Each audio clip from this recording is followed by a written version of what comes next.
Assalamualaikum warahmatullahi wabarakatuh. Hai teman-teman, perkenalkan nama saya Wonia Nurrahmanita dengan NIM 215211071 dari kelas 5. Di video kali ini saya akan menjelaskan mengenai pengaruh citra rasa, kualitas produk, dan harga terhadap kepuasan konsumen pada Dawet Bayat G5.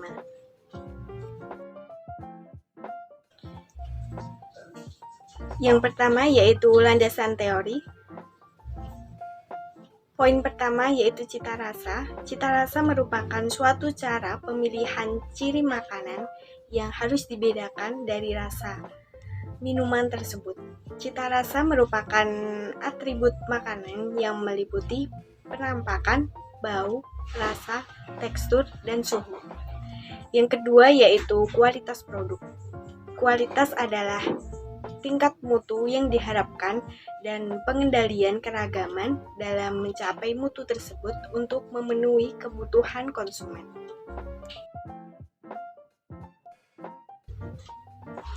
Yang ketiga yaitu harga. Harga merupakan faktor penentu yang memengaruhi pilihan pembelian. Salah satu tujuan penetapan harga adalah berorientasi pada citra. Citra suatu perusahaan dapat dibentuk melalui strategi penetapan harga. Perusahaan dapat menetapkan harga tinggi untuk membentuk atau mempertahankan citra prestisius. Yang keempat yaitu kepuasan konsumen. Kepuasan konsumen di sini adalah perasaan senang atau kecewa seseorang yang muncul setelah membandingkan antara kinerja atau hasil produk yang diperkirakan terhadap kinerja atau hasil yang diharapkan. Yang selanjutnya yaitu ada hipotesis. Hipotesis pertama yaitu cita rasa memiliki pengaruh positif yang signifikan terhadap kepuasan konsumen di Dawet Bayat G5. Hipotesis kedua yaitu kualitas produk berpengaruh positif terhadap kepuasan konsumen pada Dawet Bayat G5. Hipotesis ketiga yaitu harga berpengaruh positif terhadap kepuasan konsumen Dawet Bayat G5. Yang keempat yaitu cita rasa, kualitas produk, dan harga berpengaruh positif terhadap kepuasan konsumen pada Dawet Bayat G5. Yang selanjutnya yaitu metode penelitian. Yang pertama ada desain penelitian, yaitu menggunakan pendekatan kuantitatif dengan metode ex post facto. Desain penelitian ini melibatkan pendekatan deskriptif dan regresi. Pengolahan data pada penelitian ini dilakukan dengan menggunakan program SPSS. Yang selanjutnya, yang kedua yaitu ada populasi dan sampel. Konsumen yang telah membeli Dawet Bayat G5 itu menjadi populasi di penelitian ini. Kemudian sampel dalam penelitian ini diambil sebanyak 32 responden. Yang selanjutnya yaitu teknik pengumpulan data.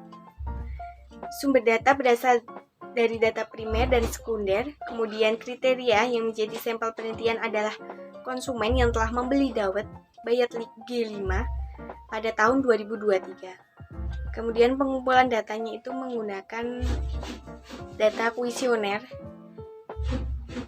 yang berupa skala interval dengan rentan skala 1 sampai 5, mulai dari sangat tidak setuju sampai sangat setuju. Yang selanjutnya ada teknik dan hasil analisis data.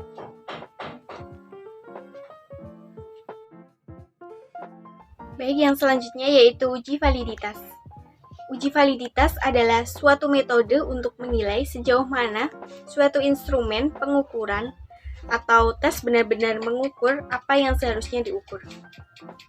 Validitas mengukur sejauh mana suatu alat ukur dapat memberikan hasil yang akurat dan relevan terhadap konstruk atau variabel yang diukur.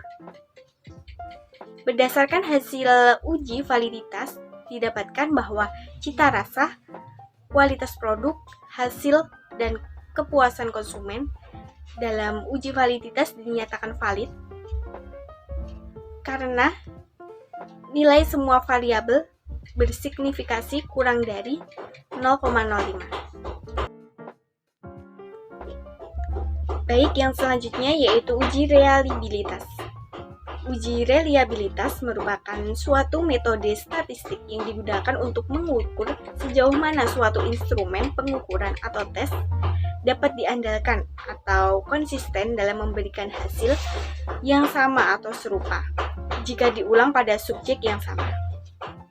Uji reliabilitas menggunakan metode Cronbach's-Alpha. Diperoleh hasil yakni nilai Cronbach's-Alpha di penelitian ini yaitu senilai 0,772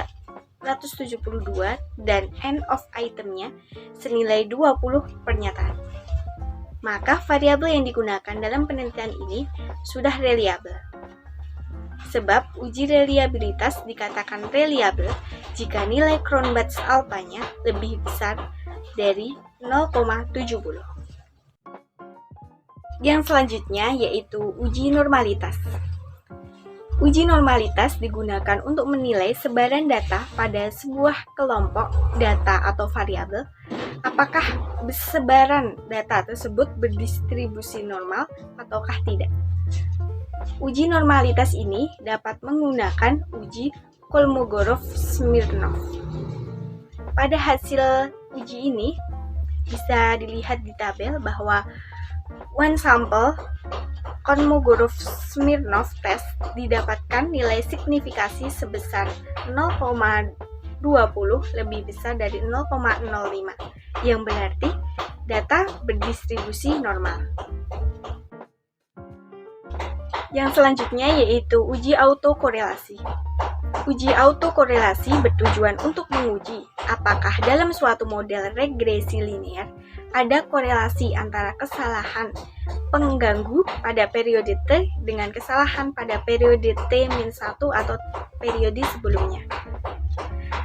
Jika terjadi korelasi, maka dinamakan ada problem autokorelasi. Masalah ini timbul karena residual atau kesalahan pengganggu tidak bebas dari satu observasi ke observasi lainnya. Dapat dikatakan bahwa hasil uji rantes menunjukkan bahwa tingkat signifikansi di atas 0,05, sehingga dapat dikatakan bahwa data bebas dari autokorelasi. Yang selanjutnya ada uji multikolinearitas. Multikolinearitas adalah sebuah situasi yang menunjukkan adanya korelasi atau hubungan kuat antara dua variabel bebas atau lebih dalam sebuah model regresi berganda. Berdasarkan tabel tersebut, bisa kita lihat bahwa nilai toleransinya kurang dari 0,10 dan nilai variance inflation factor atau VIF seluruh variabel independen nilainya tidak lebih dari 10, sehingga tidak terjadi multikolinearitas antar variabel independen dalam model regresi tersebut. Yang selanjutnya yaitu uji heterokedastisitas. Uji heterokedastisitas digunakan untuk mengetahui ada atau tidaknya ketidaksamaan varian dari residual untuk semua pengamatan pada model regresi. Yang selanjutnya yaitu bisa dilihat di dalam tabel berdasarkan hasil output uji heterokedastisitas. Didapatkan hasil bahwa yang pertama ada cita rasa itu memiliki nilai SIG sebesar 0,522 lebih besar dari 0,05 yang artinya tidak terjadi gejala heterokedastisitas. Yang kedua yaitu variabel kualitas produk memiliki SIG nilai SIK 0,164 lebih besar dari 0,05, maka tidak terjadi heterokedastisitas. Yang ketiga yaitu ada variabel harga yang memiliki nilai SIK sebesar 0,061 lebih besar dari 0,05, maka tidak terjadi heterokedastisitas. Yang selanjutnya yaitu uji T, salah satu tes statistik yang digunakan untuk menguji kebenaran atau kepalsuan hipotesis yang menyatakan bahwa di antara dua buah main sampel yang diambil secara random dari populasi yang sama, tidak terdapat perbedaan yang signifikan. Dari hasil uji T, diperoleh bahwa yang pertama, pengaruh cita rasa terhadap kepuasan konsumen. Diketahui nilai SIK-nya yaitu 0,552 lebih besar dari 0,05, maka dapat disimpulkan bahwa hipotesis 1 ditolak, yang berarti tidak terdapat pengaruh antara variabel cita rasa terhadap variabel kepuasan konsumen. Yang kedua, ada pengaruh kualitas produk terhadap kepuasan konsumen. Diketahui nilai SIK 0,175 lebih besar dari 0,05, maka dapat disimpulkan bahwa hipotesis 2 ditolak, yang berarti tidak terdapat pengaruh antara variabel kualitas produk terhadap variabel kepuasan konsumen. Yang ketiga yaitu ada pengaruh harga terhadap kepuasan konsumen. Diketahui nilai SIK-nya yaitu 0,00 lebih kecil dari 0,05, maka dapat disimpulkan bahwa hipotesis 3 diterima, yang berarti terdapat pengaruh antara variabel harga terhadap variabel kepuasan konsumen. Yang selanjutnya ada uji F. Uji F bertujuan untuk mencari apakah variabel independen secara bersama-sama atau simultan mempengaruhi variabel dependen. Uji F dilakukan untuk melihat pengaruh dari seluruh variabel bebas secara bersama-sama terhadap variabel terikat. Dapat dilihat dari tabel, diketahui nilai SIK 0,000 lebih kecil dari 0,05, sehingga dapat disimpulkan bahwa hipotesis 4 diterima, yang berarti cita rasa, kualitas produk, harga simultan berpengaruh terhadap kepuasan konsumen. Yang terakhir ada uji R atau koefisien determinasi. Pengujian koefisien determinasi ini dilakukan dengan maksud mengukur kemampuan model dalam menerangkan seberapa pengaruh variabel independen secara bersama-sama atau simultan mempengaruhi variabel dependen. Diketahui nilai R-square 0,572 atau 57,2%, yang menunjukkan bahwa terdapat pengaruh yang simultan antara cita rasa, kualitas produk, harga terhadap kepuasan konsumen sebesar 57,2%, dan sisanya yaitu 42,8% dipengaruhi oleh variabel lain yang tidak diketahui di penelitian ini. Yang selanjutnya ada rekomendasi untuk UMKM.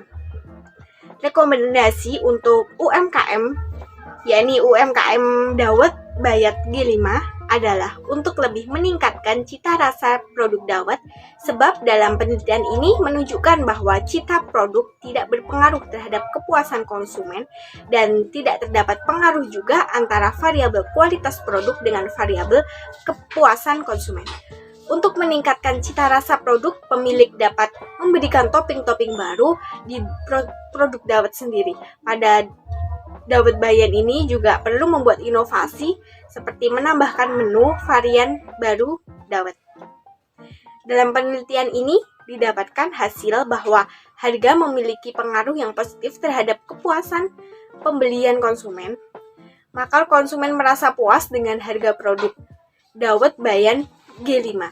Maka pemilik dapat mempertahankan harga dan yakin dengan harga produk yang ditawarkan, karena produk memiliki banyak nilai manfaat dan ekonomi. Berikut ini adalah dokumentasi dari penelitian, yakni yang pertama ada foto dari diskusi kelompok, kemudian kedua ada produk dawet bayat G5, yang ketiga ada lokasi dari dawet bayat G5. Sekian presentasi yang dapat saya sampaikan. Bila ada salah kata, saya mohon maaf. Terima kasih. Wassalamualaikum warahmatullahi wabarakatuh.